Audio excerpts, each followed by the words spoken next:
a new character at Toothsome, Halloween Horror Days, and Chris is going to talk some crepes. You are listening to episode 421 of the unofficial Universal Orlando podcast.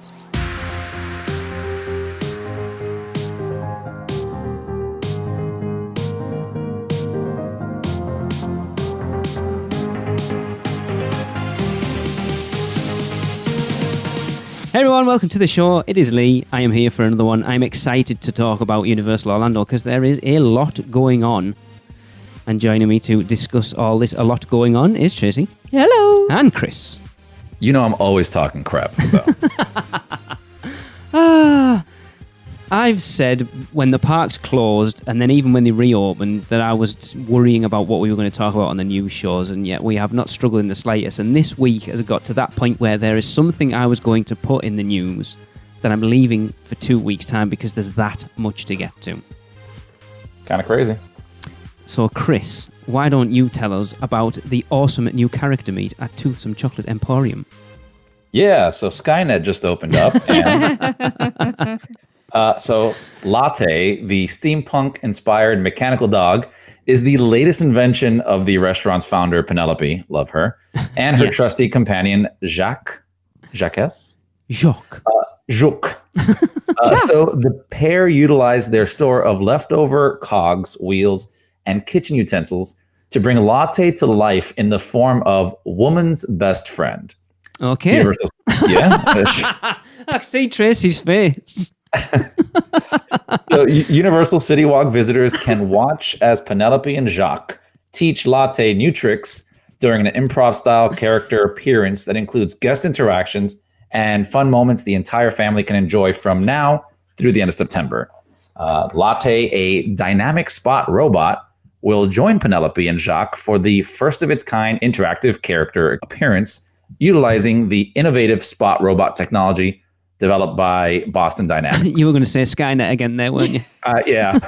Well, that's their new working name in 2020. Yeah. So. The experience takes place intermittently between 4 p.m. and 6 p.m. daily. And to celebrate Latte's debut, guests can enjoy a unique toothsome milkshake inspired by her called Latte's Latte. That's awesome. The milkshake is made with coffee ice cream and espresso, then topped with fresh whipped cream, dark chocolate, biscotti, and chocolate-covered espresso beans. Ooh. So all you coffee lovers, run out there. That would be worth the stomachache. I need to get a milkshake from there at some point, right? Wow. I know how much those things cost. Jesus. Like we're talking military. You're talking about the latte? Or yeah, not the milkshake. I was confused there. Like, what? They're both kind of pricey, but different level. If you haven't seen it, if you go to our Instagram page, that I did post like a minute-long video that someone shared with us the other day. It's pretty cool. And I will be surprised if it doesn't go beyond the end of September. Because as I say, they've got to have dropped a pretty penny. And it's not like they can, I don't know, I suppose they could strip it down and build a Terminator out of it. Unless it's a loan. The current listing for one is only it's not 75,000, it's 74,500. I better change It's not actually as much as I thought it was. Still a little pricey. It's going to take some milkshakes to recover that cost. But the thing is, it's very definitely Toothsome Chocolate Emporium inspired. Oh, yeah. Oh, yeah. It makes you laugh, too. I don't know why I was just laughing. I think it's the springtail. It's the tail and his face. Yeah, that's what it is. I love that even like during these times where, you know, the parks they're not what for the most part, they're not what they normally are. That Universal are still doing things to give the people that are going something different. Mm-hmm. That, I think, and it's this kind of came under the radar a little bit. They haven't really done a big, hey, this is what we're, and it's like, really? They never do. It's weird. What you mean about that churro stand? Yeah. Churro Park. Yeah. Just bizarre. But yeah, I think it's cool. Like you say, when we went, our experience at Toothsome in February wasn't amazing, but the highlight was definitely Penelope, without a doubt. Yeah. Penelope's awesome. Great. She was absolutely brilliant. And if they can add to that, then I want to be Penelope when I grow up. It would be a pretty cool job, owning your own chocolate emporium and Savoury Feast kitchen. Yep. Madonna Who knows if chocolate. this is like things to come? Now they're gonna like replace Jacques with one of the Boston Dynamic that would be full-size creepy. robots. That would be creepy. It's funny though, isn't it? Because you look like Universal do tend to, like if you look over the last 10 years, they definitely innovate. They definitely do things that no other theme parks aren't doing. And this is definitely something, like utilising something you've never seen anywhere else in this sort of environment. Yeah. I think this is the first time they've used this like commercially like this. I'm kind of having flash forwards, I feel like, to the full-size, more humanoid-shaped ones. Yeah. Being the future wait staff. And that will be awesome. That'd be so freaking scary. Oh, it'd be awesome. Oh, can you imagine though? Just turn around and there's one behind you. Oh, Jesus. Spill me milkshake. It would be pretty cool. Wow. Anyway, another brief one. Right, look, let's get to the main event because everything that's going on, the rumours have been around for a while. But Tracy, Halloween has finally come to Universal Orlando. It has. Kinda. A little way. Halloween light. Last week, Universal Orlando announced that it's time to start screaming with fiendish delight because you can still get your fright fix this weekend, and it's included with your daytime admission to Universal Studios Florida and Universal's Islands of Adventure. There are 2 heart-pounding haunted houses in Universal Studios, Revenge of the Tooth Fairy and Universal Monsters The Bride of Frankenstein Lives, so you can get your scream on. You can take your kids trick-or-treating in Islands of Adventure. Awesome. Plus, you can all dress in costumes throughout the resort to get in the sinister spirit of the season. Okay, I love that. Yes. Well, we'll break it down a little bit. So obviously, first off, they said scream all day at these haunted houses. So the haunted houses will scare the daylights out of you all weekend long. The daylights out of you. Yes, because it is. I love that it's kind of like you said, Halloween Horror Nights light. Yeah. The other term is Halloween Horror Days, I like. Yeah. So yeah, all weekend long with frights brought to life through twisted artistry. Chris, let's give people a little bit more information about one of the haunted houses. Yeah, so the first one, Universal Monsters, The Bride of Frankenstein Lives. We belong dead. The last words of Frankenstein's monster on the fateful night when his bride rejected him. But his end was her beginning. Now the bride is stepping out of the shadows to bring him back. And there's nothing she won't do as she sharpens her brilliance by experimenting on unsuspecting victims. The mate will have her monster, and the monster his mate. And this is where Ghostbusters was last year? Looks like it. Yeah. That initial hard left. Yeah, I know when we talked about the last spec map with Michelle Tracy, we were kind of surprised that they put this front and centre. Yeah. Like this is always like the one that they want everyone to go to. And I find it strange because I wasn't the biggest fan of the Monsters house last year. Yeah. It was beautiful though. The sets were. Apparently this one is just as... Yeah. This is the romance house. Think about it. Okay. It is. Yeah. First date. Yeah. And then Tracy, the second one? We have Revenge of the Tooth Fairy. The innocent traditions of the Tooth Fairy hide a darker ritual. All children must give up their baby teeth to the goblin-esque tooth fairies or pay a gruesome price. Step into an old manor that has been overrun by yellow-clawed fiends who extract teeth by force. It's an eye for an eye, a tooth for a tooth. The virtual line experience is available for the haunted houses, and when you're on property, use the official Universal Orlando Resort app to select a return time for your group. If you can get one. Yeah, if you can get one. You need to be there, about 6 o'clock in the morning? Right. So Friday was team members and Premier Pass holders. Yeah. Saturday was all guests. Sunday was all guests. We know Chris Azell, a good friend of ours, got onto property on Saturday morning at 9:09. Yeah. And it was already at capacity. Yeah. But they're not releasing all of them. Oh, is that right? They're staggered throughout the day. So that's good. So yeah, you need to keep trying throughout the day because they are releasing them in batches. I know, because this is a test. I know, Chris, you were saying before we started recording that we didn't know whether this was going to continue or not. Yeah. I know they were inviting people to take surveys afterwards, obviously to gauge people's reactions and stuff, because they are very COVID compliant from what I've heard. We're going to get to a review in a second. Actually, we'll get to that and then we'll come back and we can discuss it a bit more. So Kenneth sent us in a review. So it's over to Kenneth. Hello, UUOP. This is Kenneth.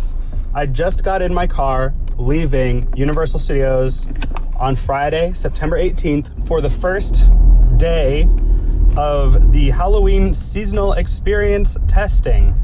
And I gotta say, I'm very happy with what they've got. So first, I would say is the Skeleton Bar. That is a new limited time offering in Cafe La Bamba.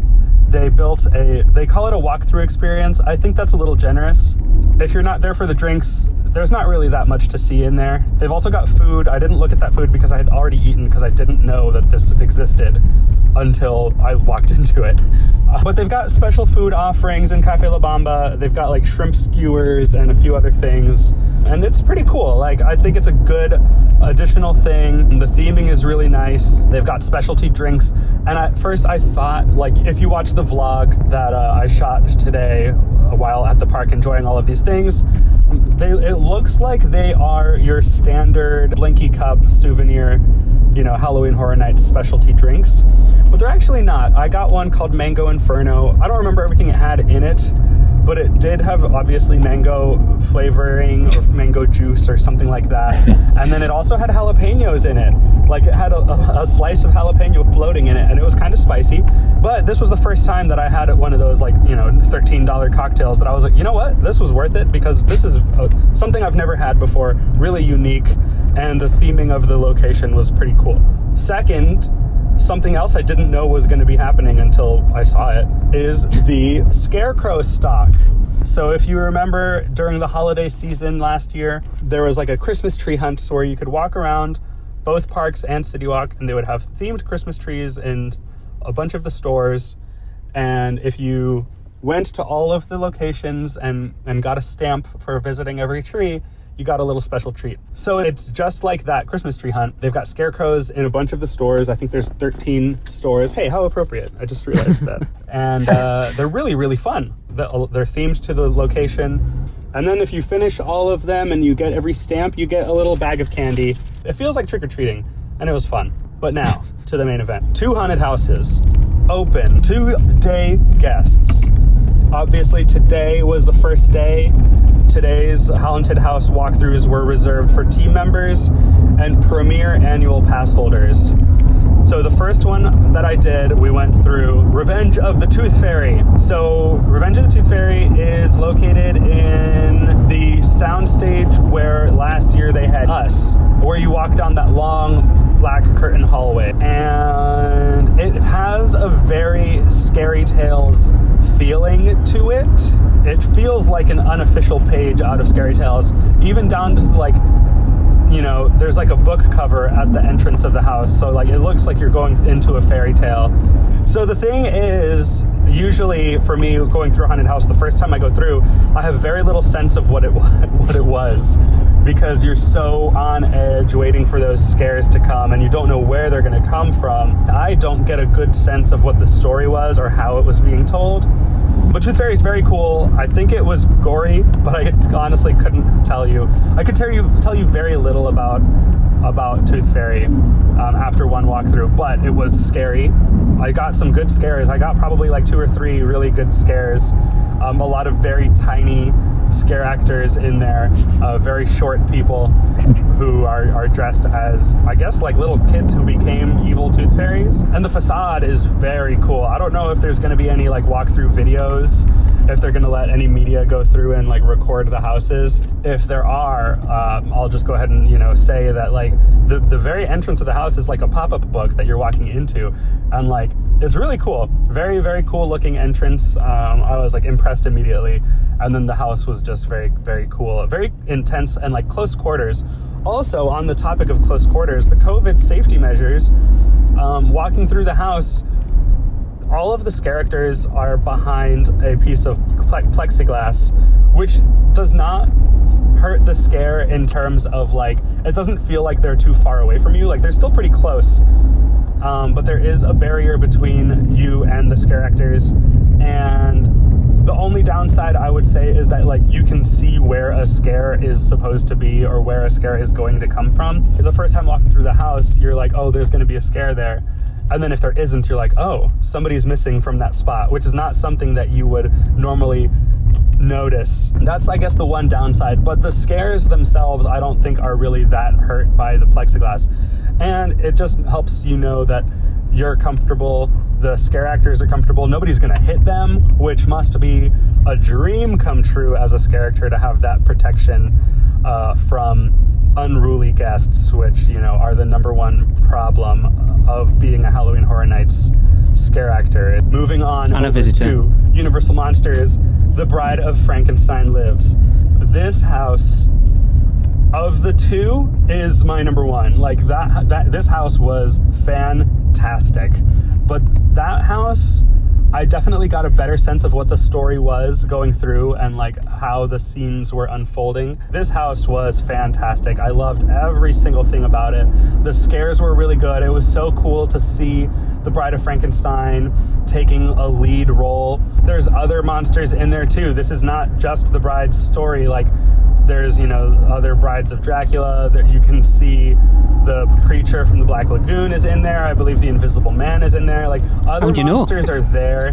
I don't think it was nearly as scary as Tooth Fairy, but I enjoyed it more based on just like the characters and the story being told. And I mean, really good scares too. There were moments where like there were scares coming from every angle, and like, you know, that plexiglass does not get in the way of those scares. So like, I was very happy with both of the houses. If this continues and you have the chance to come, I think that this is great. I can't wait to go back and see them again and have better formed opinions about these houses after I can go through them without the anticipation of the scares, and I can just go through and enjoy and absorb and take in the scenery and the designs and the storytelling, and then like kind of let the scares just wash over me while I kind of read the story. So I'm happy. I had a great day at the first ever Halloween Horror Days, and we'll call it there. Hey guys, check out the vlogs on YouTube, and I'll hopefully be, you know, getting those out to you on a somewhat regular basis. I'm having a lot of fun doing them, and I hope you're enjoying watching them. And yeah, thanks for having me on, and back to Lee and Tracy and Chris. There you go.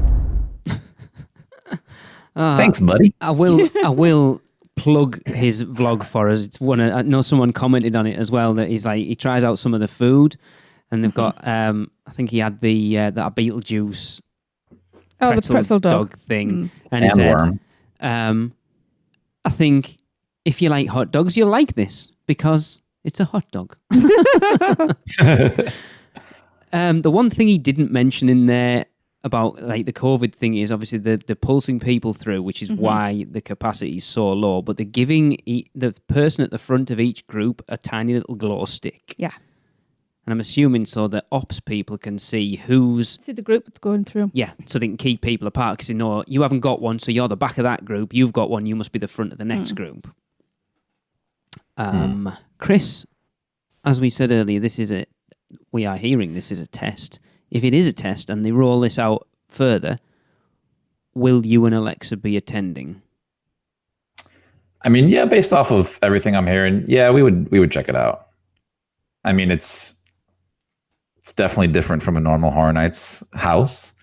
Plexiglass is kind of a weird thing to have in there, but like I think we talked about this before offline, where, you know, Universal, in my opinion, so far has been doing a really good job at cleanliness and keeping people safe, just in general at the park. So if they're keeping that same vibe and attitude towards this, then yeah, I wouldn't see an issue with going in there and doing this. So yeah, we would go. I have thoughts. I'm going to keep them to myself. Oof, that's a first. The one thing I do worry about, even beyond this initial one, because the rumours are that they're going to open other houses, not just these two. And I can't see them spending the time and effort and money they have to build the houses that they built that would have been for Halloween Horror Nights this year and not roll them out again next year. So my issue is how much it's going to impact next year. It's not for me. Do you think they'll re-release the houses next year? I can't see them, like, for how good the reception for Bride of Frankenstein's been, not pulling it down and doing something new for next year. I think all the rumours seem to point that most of the houses that are there this year will be there again next year. Kind of on the opposite side of that. You think so? I don't think they would do that. I mean, they could, right? Because it's that lovely event over in Busch Gardens, Hollowscream. They reuse houses all the time. They do, but Horror Nights prides themselves in they've only ever done the same house twice once. Different years. Yes. But like separated by years as well. Yeah, and this would be the same. No. Like not back to back. This would be back to back. Yeah, right? fair enough. I'm talking about like, oh, we did it 5 years ago. Yeah. Or 3 years. That I could see happening. I personally, like you just said, they're like the premier Horror Nights or Halloween event. I don't see them reusing a house. You're going to have a lot of like people going, oh, it's such a cheap thing to do. We saw it last year. We're paying for something that we already saw. But then the issue is, Chris, if, financially they've got to be hurting at the moment, they might not have the money to rip them down and put new ones in. That you're not going to get, like, yes, you're going to get the local hardcore Horror Nights crowd are going to get to see these, but then the rest of the country, the rest of the world that would travel over for them aren't going to see them. I don't know. It's tricky because it's also a year away. Yes. So many things can change between now and then. But me, if we're just taking bets right now, I would say they would not reuse these. But then again, I never thought they would open up a house last minute like this. So I was wrong. Don't side with me because I've been wrong so far. So it will be interesting to see whether they open any of the IP houses. Yeah. Or the anniversary house or the Icons house. I will be. Yeah. Let's just leave that little space blank right there, because if the Icon house or the anniversary house, the Scary Ohio, whatever it is, I will not be amused. Because they're the two I'm looking forward to more than anything else. Yeah, I'm not going to say too much because I'm a little annoyed, if I'm honest. Yeah, I'm a little bit bothered by it as well. Just like, I get it. We got this far and we already knew like the event was over, like it's not going to happen. Just take it and that's it. And then to like last minute put this up there. That's just my negative side saying that, because I just want the actual event, right? I want actual houses the way they should be. But I mean, yeah, I get it. They released this so that they can have people, enjoying some more Halloween. It's a gesture, isn't it? Yeah. What's interesting to me, and I was asking this before, is whether, they keep this up. And if they do, are they going to charge for this? Well, that was the original rumor, wasn't it? I heard a rumor that they were going to charge, I don't know how true that was, 25 or $30, right? No one's going to pay that. No. Well, actually, I think you'd probably find the hardcore Horror Nights fans probably would. And to be honest, if I was there, I probably would as well. Yeah, it's weird. When we're over here, he won't spend a penny. Over there, yeah, but it's only money. Yeah, I'd say it's... So it's a once in a lifetime, was it? How many once in a lifetime holidays have we had so far? 7. All to the same place. 7 in a lifetime. It's an eighth in a lifetime? Yeah. I don't know. It's weird. Like, we're going to get into it a little bit more. I love the extra stuff that they're doing. They're kind of doing that Mickey's Not So Scary kind of thing throughout the parks. And that's kind of what I expected them to do. Maybe decorate the parks and do the other little bits. Like the skeleton bar's pretty cool. Yes. The food trucks look awesome. Yeah. That Franken-Curls, the hot dog with the twisted tater around it is that better be there next year. I need one of those. But I couldn't see them doing houses, but obviously I was wrong, and it's they've justified doing it because they've been at capacity all weekend.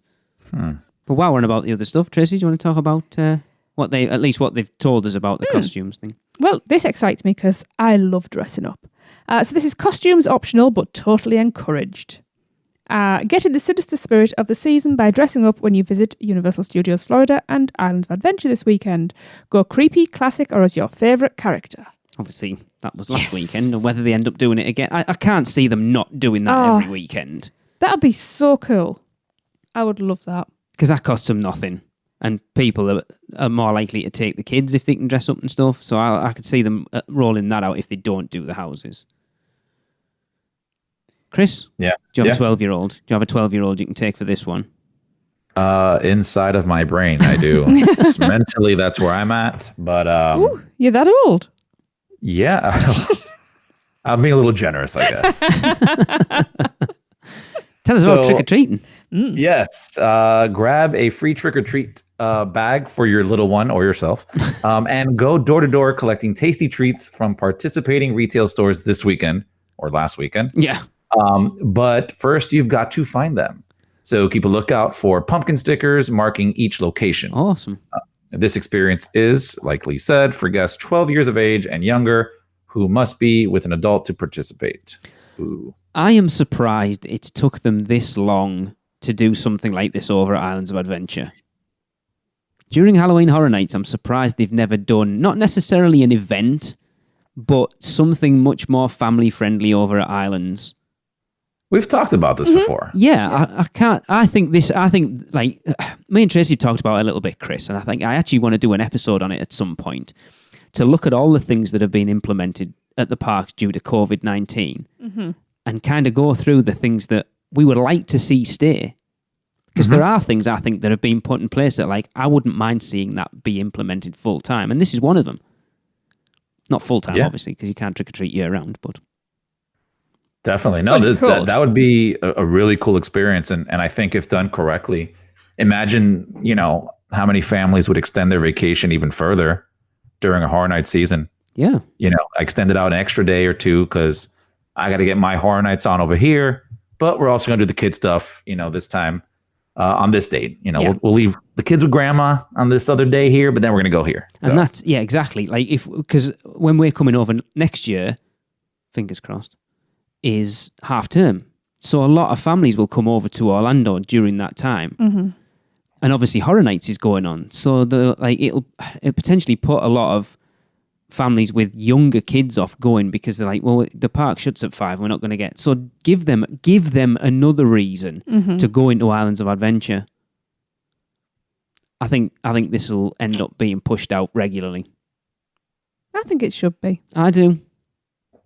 And they should actually do a ticketed adult version.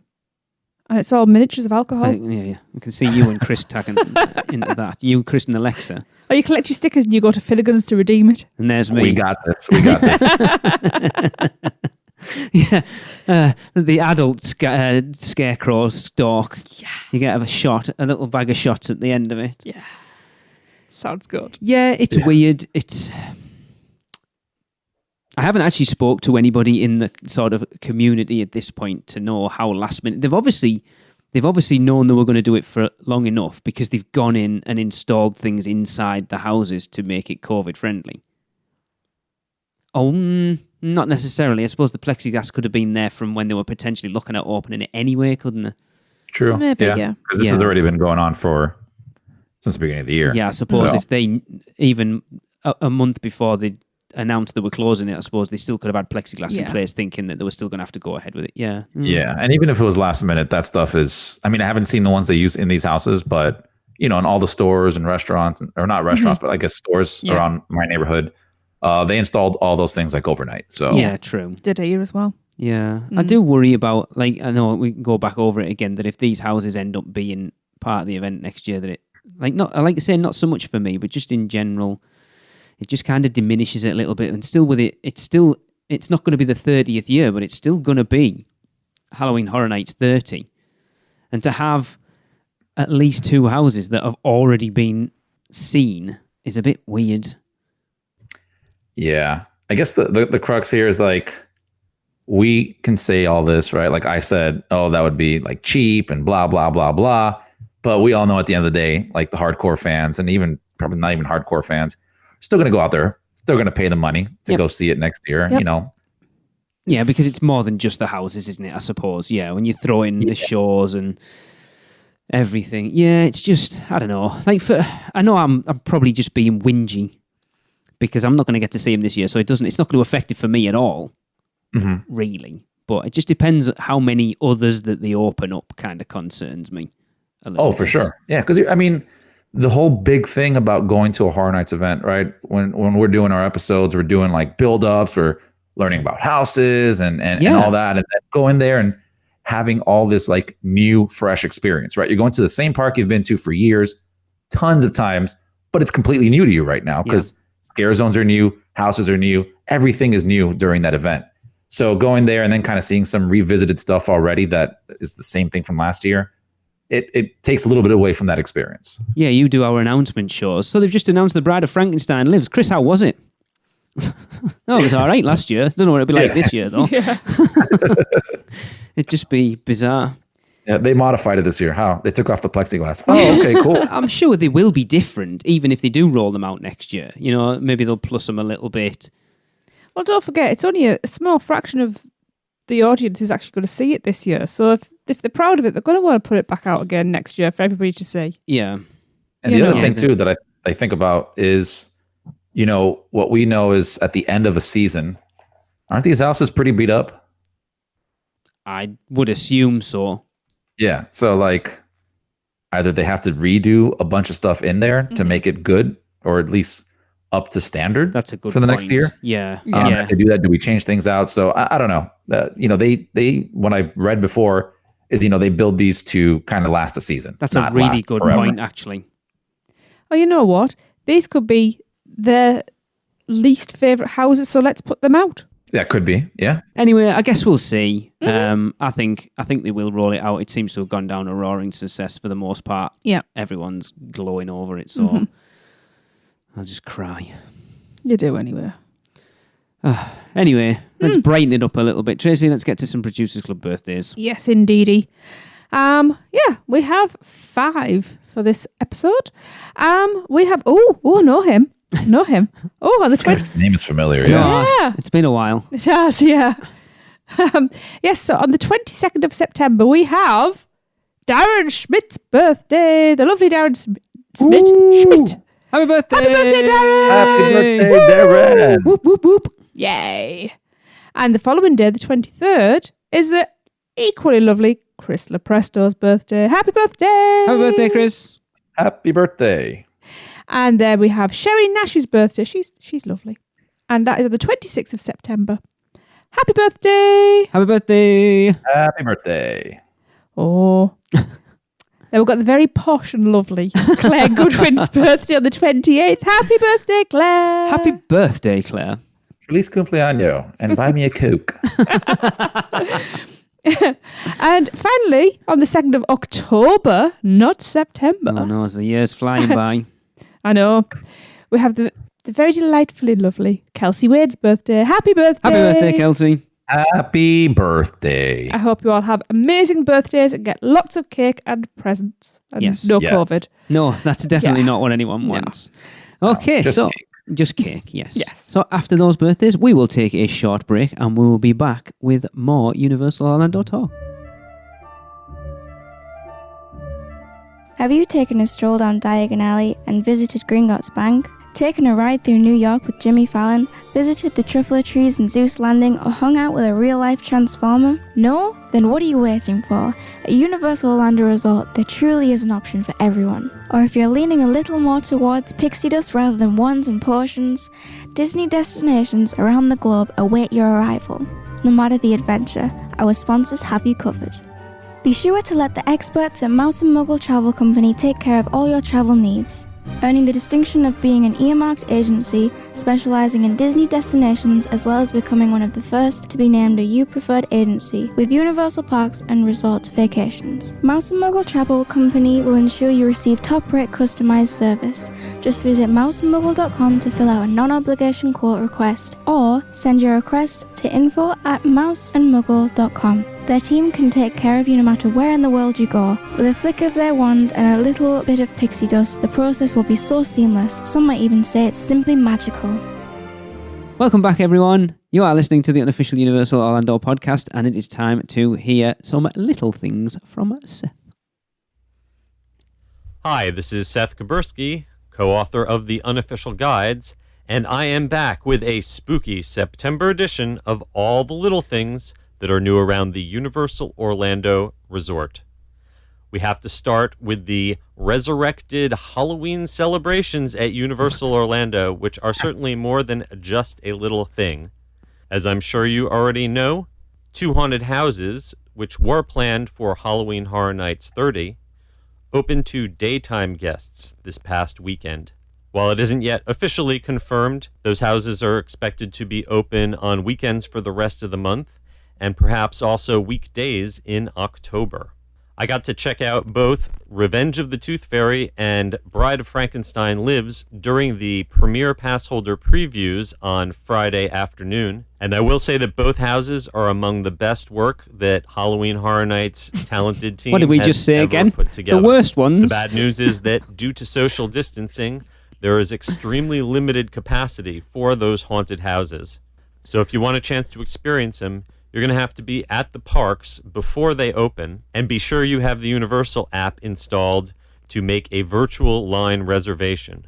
On the first Saturday, the haunted houses reached capacity shortly after opening, and then the parks themselves were closed to new guests.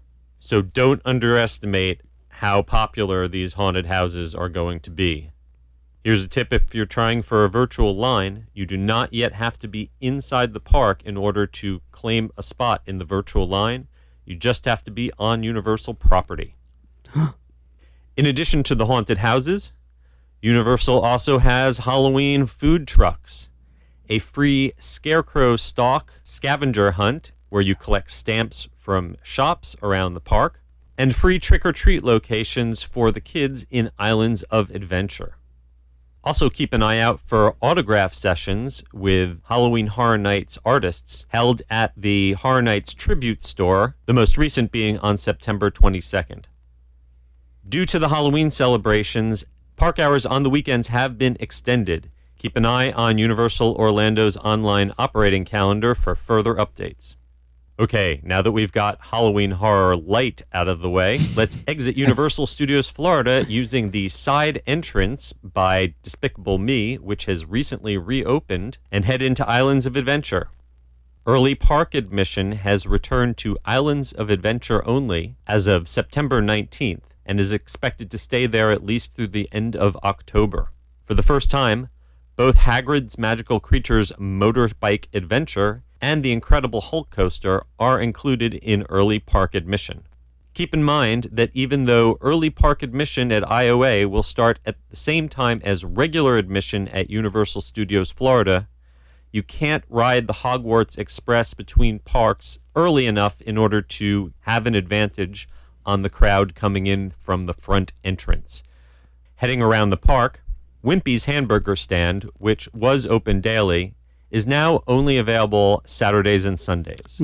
The Incredible Hulk Coaster, as well as the Hollywood Rip Ride Rocket Coaster at the other park, are both now filling every row with guests instead of leaving an empty row in between guests. Parties are still given their own row, including single riders, and plexiglass has been installed in the boarding area in order to separate guests from the row next to them. Social distancing is still otherwise being enforced throughout the queue and parks, including mandatory masks.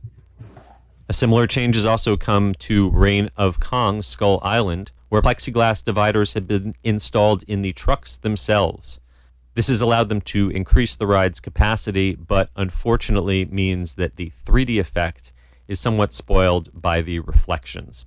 In Islands of Adventure's Lost Continent, Glory the Hippo from Madagascar and Tigress from Kung Fu Panda have both been spotted doing socially distanced meet and greets with guests.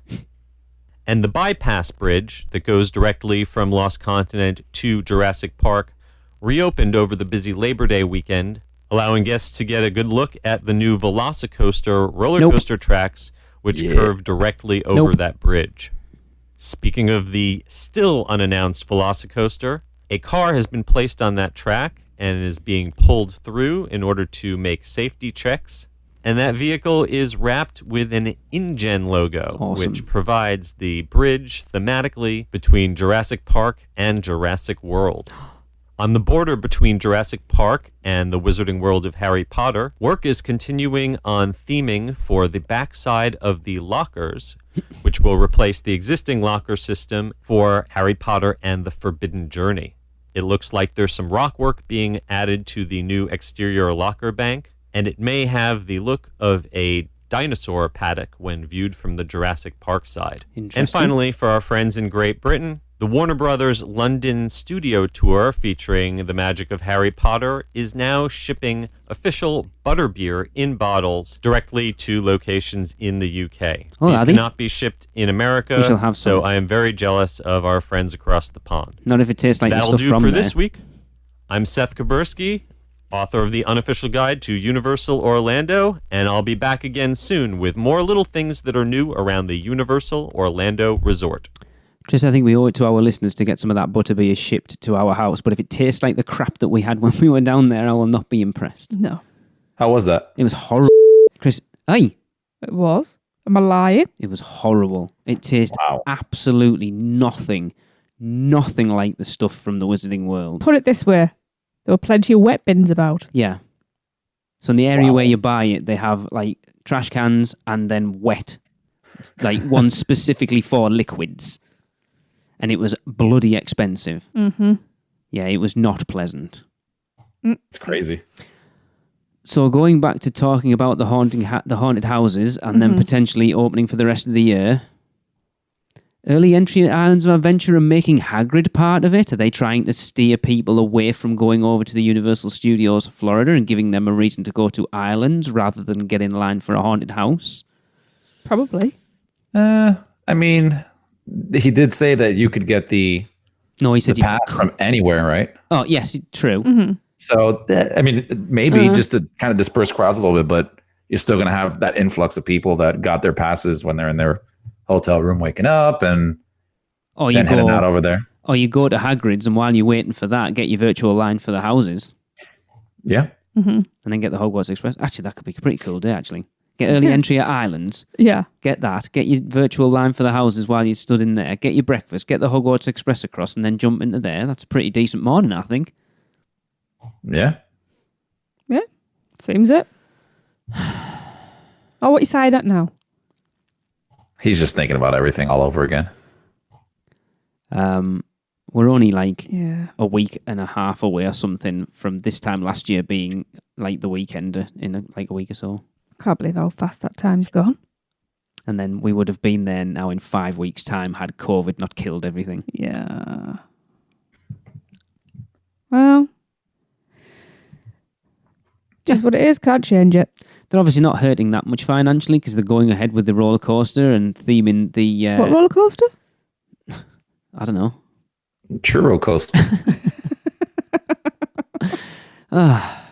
Chris, I don't think you were on when we talked about it last time. What are your feelings on that coaster? I think it was me, you and Michelle. We talked about it, didn't we? Yeah, you weren't here. Your thoughts on that coaster? I personally think it looks pretty awesome. I sent you pictures Yes. from the backside of the coaster where like the tracks go along that restaurant, which I always forget its name. 3 broomsticks. Yes, 3 broomsticks. Dangerously close, but kind of adds to that coolness factor for me. But yeah, the top hat and kind of the track work that I've seen laid out already looks awesome. I'm glad it's leaning more towards thrill than like just a general family thing. Yeah. Oh, yeah. So Yeah. I'm excited, looking forward to it. Cannot wait for an official announcement of them calling it the Velocicoaster just to hear your voice and hear you complain about it. But yeah. So when did you get to take these pictures to send to me, Chris? When was that? When did that happen? That was... He doesn't even know. Wasn't it last weekend? Or 2 weekends ago. It was Labor Day weekend. No. Labor Day, yeah. How was That's it, when I Chris? was there. Why did you pick the worst weekend in the history of ever to go there? Okay, so let me preface this with, we knew it was going to be busy. We didn't know to what level of busyness, but we assumed, hey, it's going to be busy, right? And we also got some amazing rates for Cabana Bay Okay. with our pass holder. So that was like kind of like the deciding factor there. What are we Like, I talking think, amazing rates? It was 89 for one of the nights and Wow. 79 for the other two. Wow. So Excellent. Yeah, that is it cheap. was dumb cheap. Yes. Okay, That's the term I want to use for that. It was Rude dumb not cheap, to. where it's like, even if we don't go to the parks, so like we love Cabana Bay, and I know Cabana Bay is more of like the family hotel, even though like I don't have kids or anything. I just love the vibe there. I love the retroness. We know. It's one of my favorites. We and know. the pool's awesome. I love being in the water. I love the sun. So I'm like, you know what? Even if we don't go to the parks, let's just stay at the hotel and enjoy it.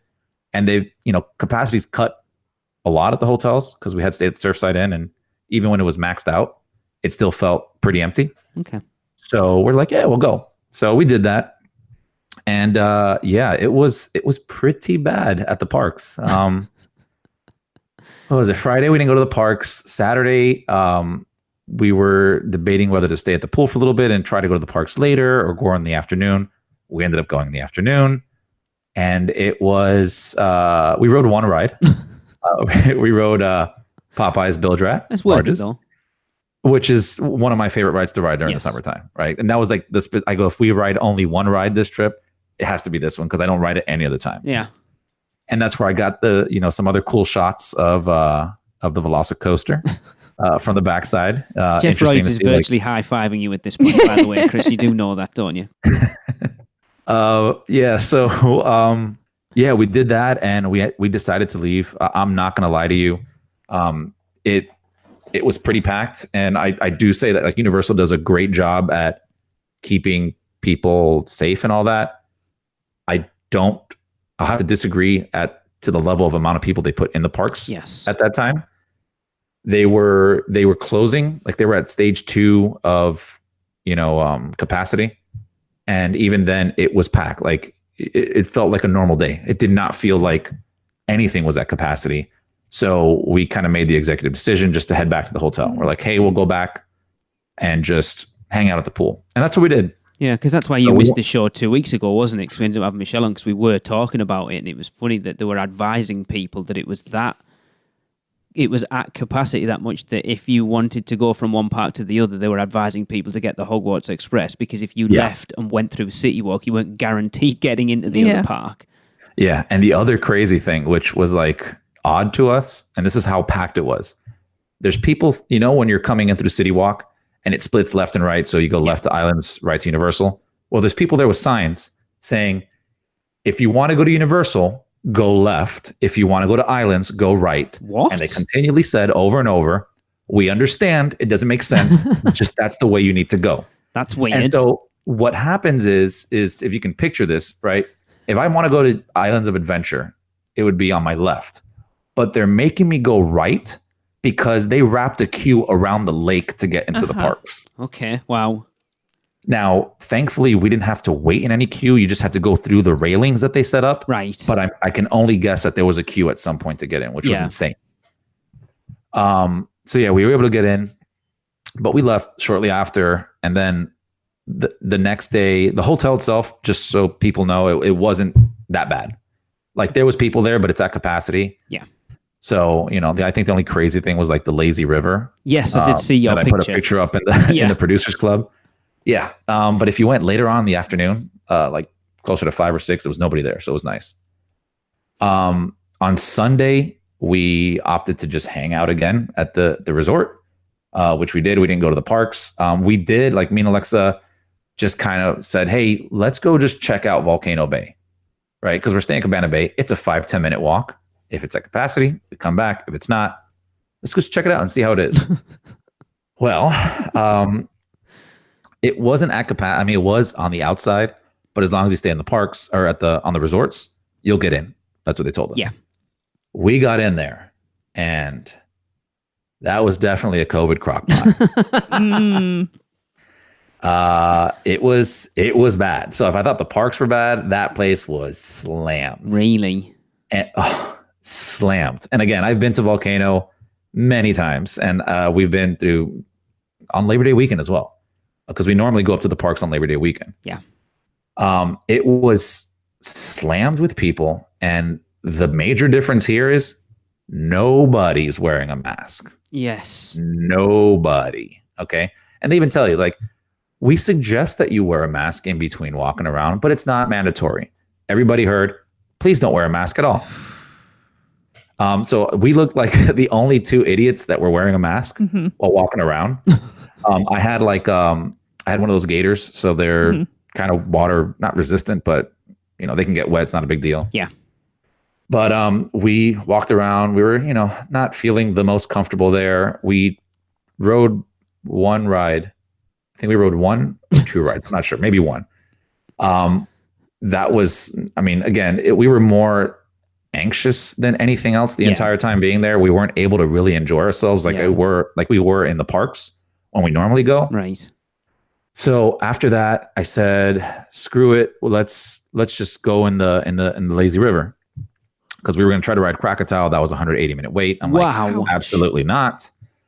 And we went to go buzz in, but then it stopped letting people buzz. So there's people hanging around, like in groups, hanging around the Krakatoa kiosk to get the thing. So when it reaches a certain point, it won't even let you get it. It says at capacity.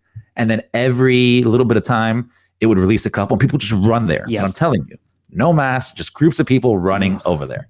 I was like, nope, not doing this, not even dealing with this. Let's just go to Lazy River.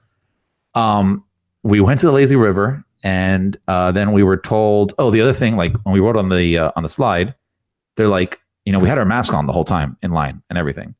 And when we got on the raft, when they're about to send us down, they're like, you got to take that off.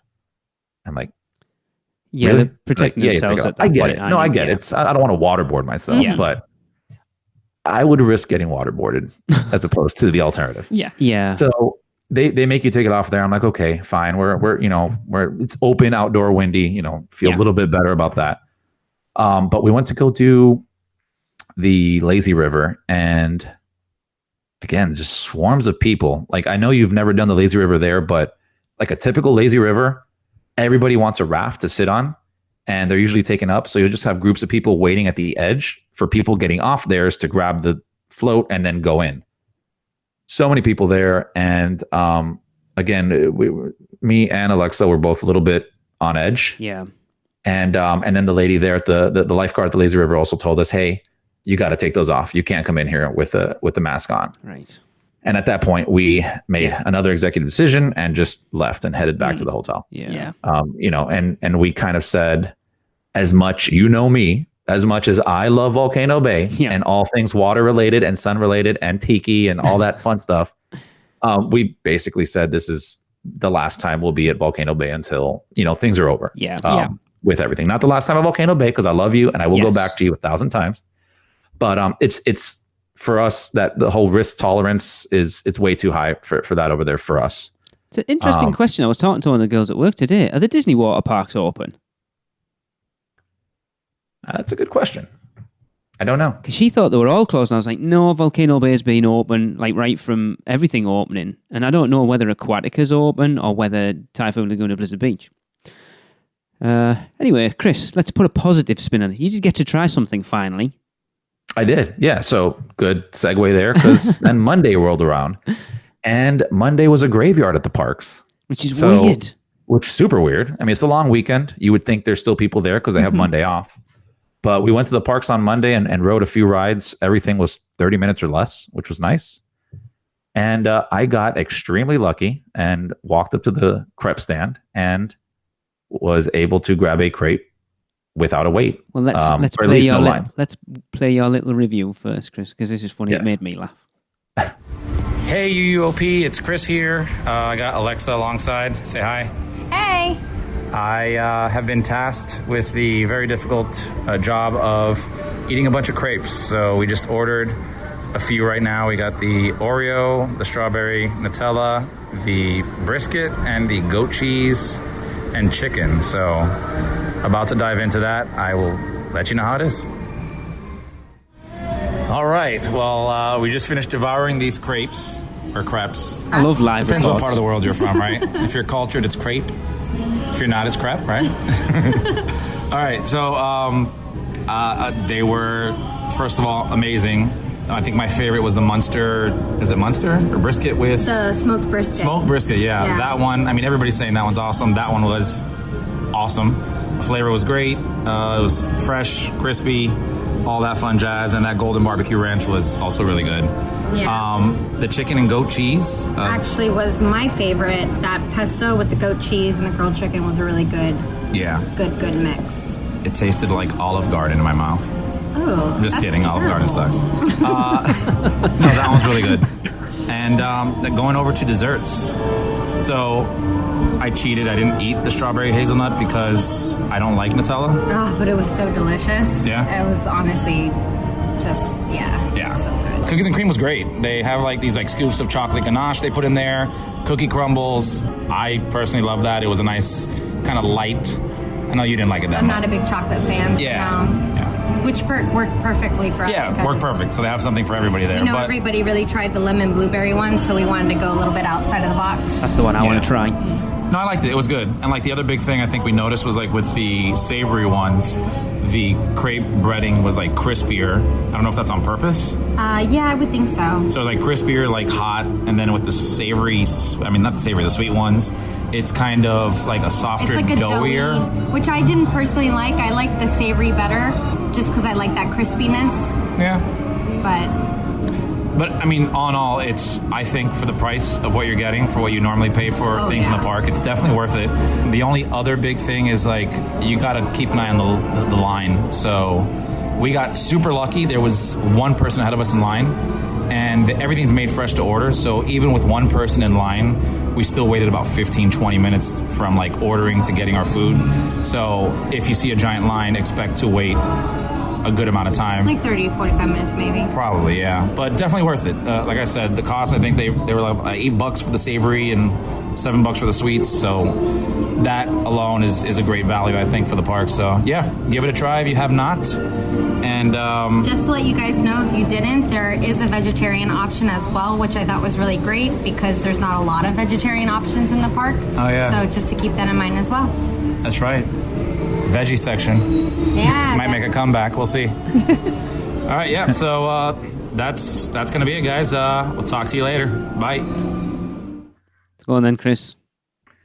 Wrap up a little bit. That's a really good review, Chris. Appreciate it. Yeah, I mean that's everything. They were really good. Get them. The only thing I do wish is that they either made the stand bigger or had more kind of throughput on there because it takes a while. It kind of makes me feel like Green Eggs and Ham when that first opened with the tots and everyone complained. Like I know Alexa and I spoke about it. It feels very similar that they don't have enough people or enough. They don't have enough workspace to be able to produce a mass amount quickly, which it seems to be the issue over at, like you say, over at Green Eggs and Ham when that opened. And it's not something you can hurry with the cooking of it. This is even, think of that, and this is even like on a smaller scale here. Right. It was the lady that works at the cash register and a guy cooking the crepes. Oh, that's it. Wow. One person, and she would, the way it was, at least now during COVID times, right? Things will change after, I'm guessing. But like you go there, and there's the window there and the window to pick up. And there's a blue spot there in front of the window to pick up, blue spot in front of the ordering window. You order, and she tells you, okay, wait here. When that party gets their food, then you move over to that blue spot and they move. And then they'll take somebody over to the ordering window. So they're taking orders very slowly, and they're also like pumping it out slowly because it's fresh. They're literally making everything fresh, which is nice. Yes. I don't want to take that away. So Universal, awesome job at doing that. It's just really small because you mentioned this before, how this is an awesome little, food spot right here that you can watch cinematic insert celebration or spectacular. Celebration. Is it? Okay. Yeah, we'll go with that one today. It's the one that doesn't make sense because the one was the 100 years and that should have been, for me, celebration, but it wasn't. It was spectacular, so it doesn't make sense. So this thing, like you said, is like the perfect kind of like, I could imagine eating that Oreo one over and over again, just watching the show out there. But in, realistically, how many people go out there, which is a lot.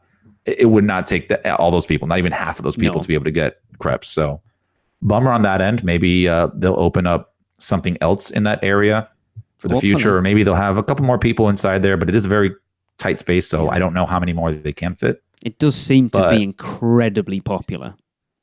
Extremely. Like we got lucky. As soon as I started ordering, I'm telling you, there was like another 4 couples that lined up in line. And that would have been a half hour to an hour wait. No lie. I really want to try them. That's why you order all of them at once. If you're staying in line, get them all. Yeah. So the dessert ones are cold. No, because it was interesting. Like, so the breading is like pre-done already. Like they made it earlier. Oh, okay. That's what I was thinking.